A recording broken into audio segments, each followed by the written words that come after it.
What's going on, y'all? It's J Smo Reviews here, back at it again with another video, man. Bringing you guys a couple reviews here, recaps in a sense, right? Bars over politics, which my last video talked about how awful it is the way that they decided not to do a stream, how all that played out, right? But they are now dropping the battles all throughout the day today, and as I said, I did hear that the battles were good. So in this one, we're going to be recapping the one-rounder surprise battles, which was Bad News versus Wusa and Capo Bravado versus Ace Amin. We're going to go through those real quick, and then we're going to do an actual full, bar-for-bar review on TTop versus Jerry Wess, and kind of talk about what this, once again, does for TTop's years. The momentum is not slowing down with him, and you guys let me know. They're dropping battles all throughout the day. I want to review especially the most important ones, which to me are Nitty and Sick and Trez versus Rock, but I kind of want to review all of them, so you guys let me know. Do you want multiple posts? Do you want a review for every battle?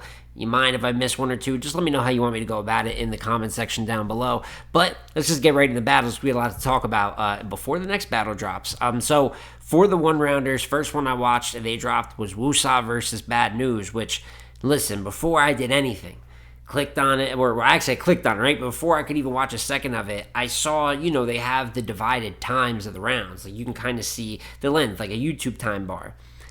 Wusa wrapped 5 minutes in this battle, and Bad News wrapped 17.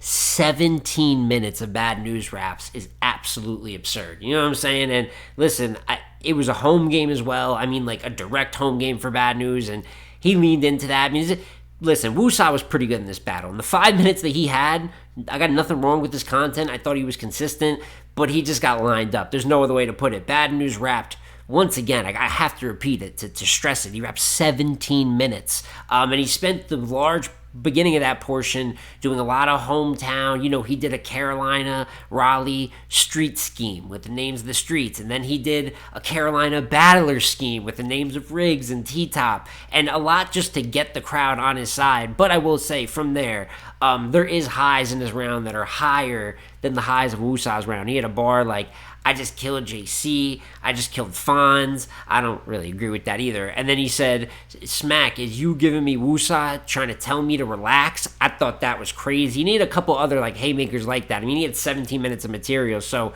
even if there's a good portion of it I don't like, there's just too much, and there was too much good. It was mostly a good round. So Bad News, 1-0 clear over Wusa. Kind of got sent in on a bit of a suicide mission with that one. I don't think that'll be too great for his stock, but it's also a situation I don't really know what Wusa could have done when we're talking 5 minutes to 17. Then from there, though, we had Capo versus Ace Amin, another one-rounder, and there's even less to say about this one. Listen, Ace Amin from 4 bars in was unclean, stumbling and choking all throughout. There is a couple good lines in there. I mean, listen, we know that the guy, content-wise, I'm tired of saying there was some good material, but there was stumbles. There's some good lines, but it was unacceptable. I mean, he was choking, running stuff back. He said halfway through the round, I'm going to time this. I'm going to just call time. And, obviously he didn't call time. He just stumbled and choked some more. So, really rough. And I actually say Capo was pretty good in this one. He didn't have to do anything crazy, and he really didn't do anything crazy. He did have one flip where he talked about, Ace's third versus Smack, and, kind of talking to Smack about he held people down, paid their bail, and he said, how many times, Smack, you told someone don't trip, and then they stumbled through their material, which, especially with Ace stumbling all through his material just now, bar really, really hit.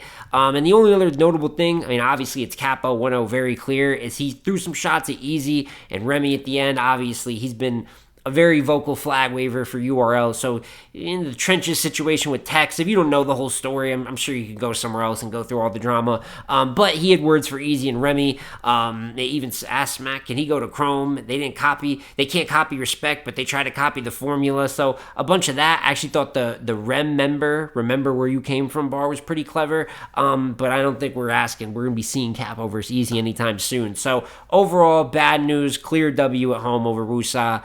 And then Capo, clear W over Ace, who, listen, man, Ace's last battle before this on URL was Shotgun Suge with Body of the Year that year, one of the biggest losses of Ace's career. Then this, after the no-show / late cancellations with Kid Slade and Tay-Rock, it's just just a tough time to be an Ace fan.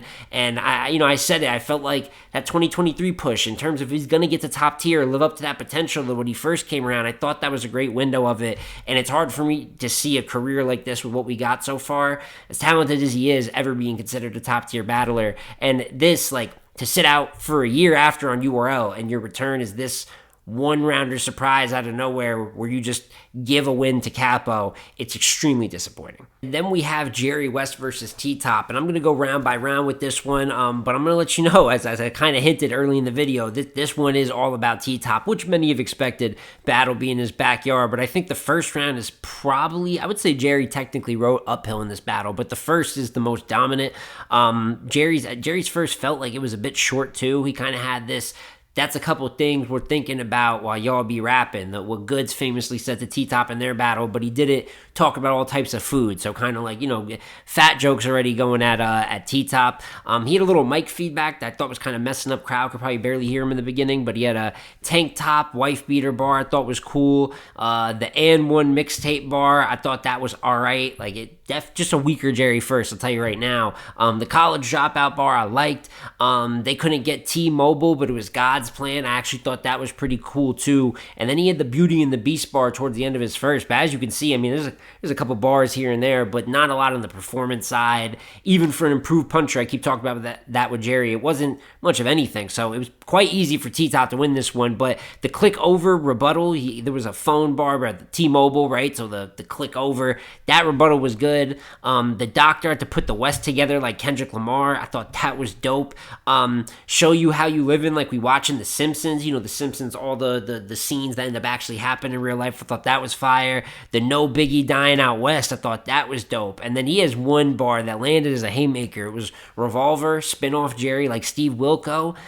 And that's been said so many times. And I get it, reaction. Jerry doesn't even battle that often, so maybe people forget. But I can't give points for that one. I think Jerry's used it himself. I think like 5 of Jerry's opponents have used it. But hitting the building, I don't like the Steve Wilco bar. But that didn't matter because then he had the breaking down the gun, saying he hit it with the WD-40 to make sure that it's clean. You were in New York probably at them Diddy parties while I pulled up with a well-oiled machine.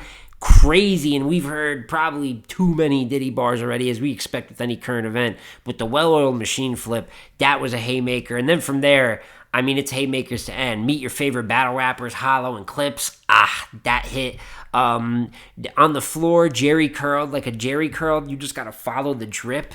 Haymaker. And then he ends with the Jerry Rice. They said I shot him top. You shot him from about 50 yards. Nah, that was more like a 49er. So the 49er, the Jerry curl bar, the well-oiled machine bar, Hollow and Clip, bad. So this is like a dominant 1-0 already for T-Top. And you go to the second round, and like I said, Jerry wrote uphill a bit.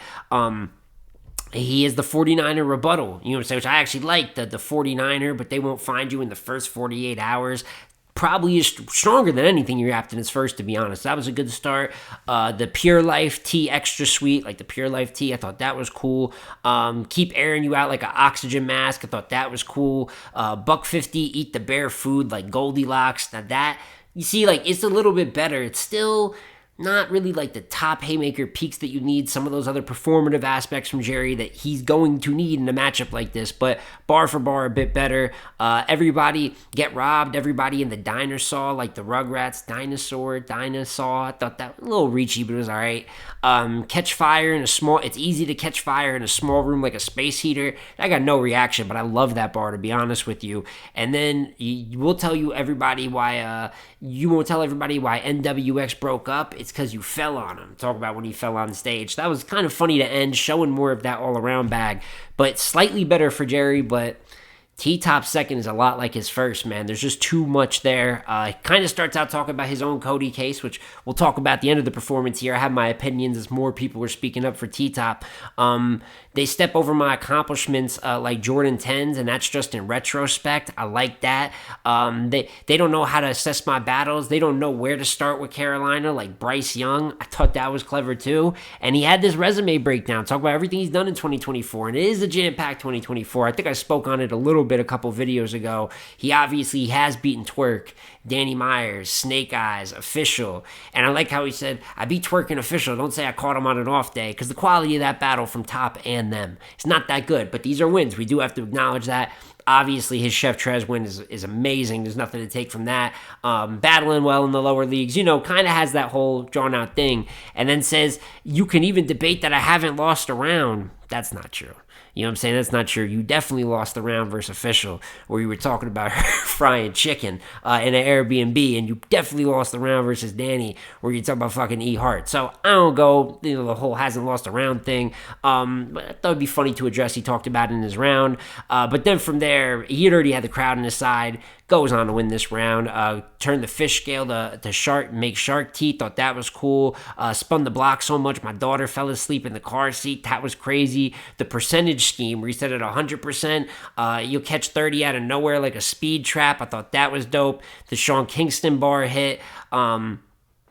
Talking about, there was a Bentley rebuttal. Jerry had an angle about Top, always asking for rides back when he had a Bentley. And then kind of the whole end of his round, he's going at him, had the crowd chanting, what happened to the Bentley? He did a luxury car scheme. So this whole kind of concept around Jerry's old Bentley was crazy. And then probably the bar of the second, already had won the second at this point. When you talk about all these luxury cars, he said, you probably also got a conspiracy about what happened to your Jaguar, right?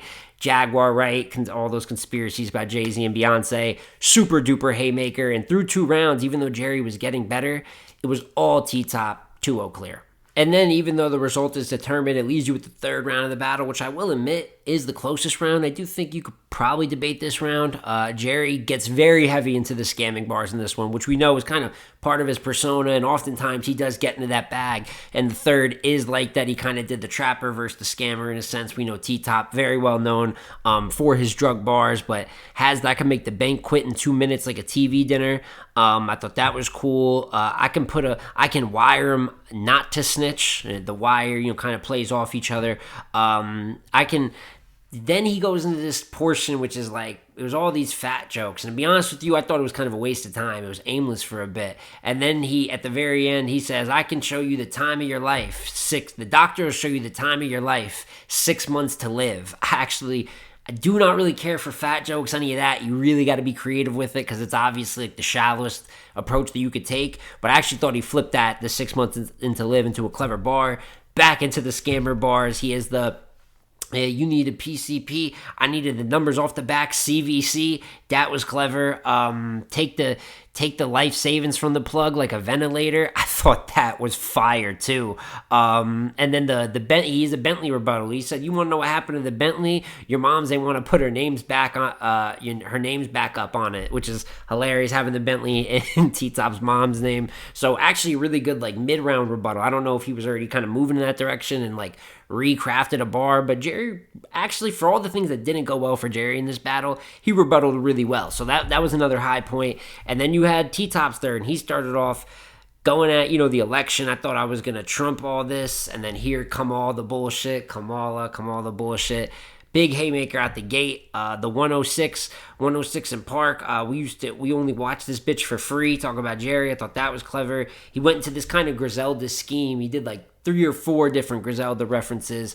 I know the Queen Pen, a few different ones. I haven't written all down, but pretty dope. Saw him scamming, opened the door of the Explorer and told him swipe or no swiping. Dora bars. It was pretty clever, but the deposit, I know exactly where to deposit a scammer in a riverbank. Thought that was dope. The bank scheme, it only matters to me if I'm someone my son trusts, was the ender, SunTrust Bank. I thought that was fire too, man. This is really one of the better T-Tops of the year, and him being at home, I'm sure was a big part of that. And then what you can, with cocaine and credit cards, it's easy to make lines. Cooking, you know what I'm saying? So the 3rd is debatable, like I said. I mean, Jerry, if you really match it up, I feel like bar for bar, this is where it's the closest. Kind of some of the haymakers and peaks match, but I still edge T-Top the 3rd. I personally had this one T-Top 3-0, and it's hard to say it's a body when I think one round is close, but it's a firm 3-0. Like T-Top won this battle. I mean, at the very least, if you're a Jerry fan, I guess you can call it T-Top 2-1 clear. But this is for me reminiscent in a sense to, not as good as his Chef Trez performance, but reminiscent to it. I feel like it's that same, like verse Official. I think his first is great, right? I think his second is terrible, and I think his third is good enough. There was another performance. He had Danny Myers. I felt very similar. Really liked his first. Second was whatever. Third was good enough. But this one, like Chef Trez, across all 3 rounds, there's something. I think versus Trez, he was overall at a higher level, but for me, it's a really good debate. This is the second best T-top performance of the year, and something you can add to what we spoke about, that COTY case there. And obviously with a clear W, although it's not like Jerry Wess is going to appear on the top 20 names this year. I don't even know if he's qualified yet, but many would say that he's lost to Rock, right? Obviously, he lost here to T-top. But Jerry's still a very worthwhile opponent. And this is not a bad Jerry, but it's Top showing you could be pretty good. You're a very good battle rapper, and this is a pretty good version of you. But I'm going to take it to a place that you can't really go with me. And I do think that a win like this, you do have to start looking at that 2024 more and more serious, because I never felt like T-top has taken one definitive loss to hurt him. He did lose a 1-rounder out in New Orleans, Young DZ, which it is part of his year, but we're not determining any of that because of a sick day out on like the undercard of a 15 battle card. You can hold him a little bit against him. And I know he had a debatable with Gemini out in the UK. I know a lot of people have Gemini winning that, but besides that, like, even if I don't always love the level of performance, there's still mostly great performances, and this is a lot of wins versus names. So it's definitely, when we're talking, we'll talk in a bit about Rock, Swamps, Avs, John Johns, you guys know the list. It's these 7 to 8 guys all doing it at the highest level, and each win, it's like you have to focus in on their year all over again. So it's going to be hard to debate, but if this is the last battle from T-top in 2024, I think this was a very, very good way to close this year, and just a very good W for him overall. But if you guys have seen the battle, please let me know in the comments down below. How'd you feel about T-top and Jerry? How are you calling it? How'd you feel about the 1-rounders if you've seen those as well? And please, like I said at the very start of the video, let me know how you want me to recap these. I don't want to throw out like 5 of them in a row all within a couple hours. I feel like that doesn't give anyone time to watch it. But if that's how you'd like me to review it, let me know, because I'm going to recap all these battles one way or another. But it's been J Smo Reviews again here, y'all. Like, comment, subscribe, and I'm going to catch you on the next one, man. Peace.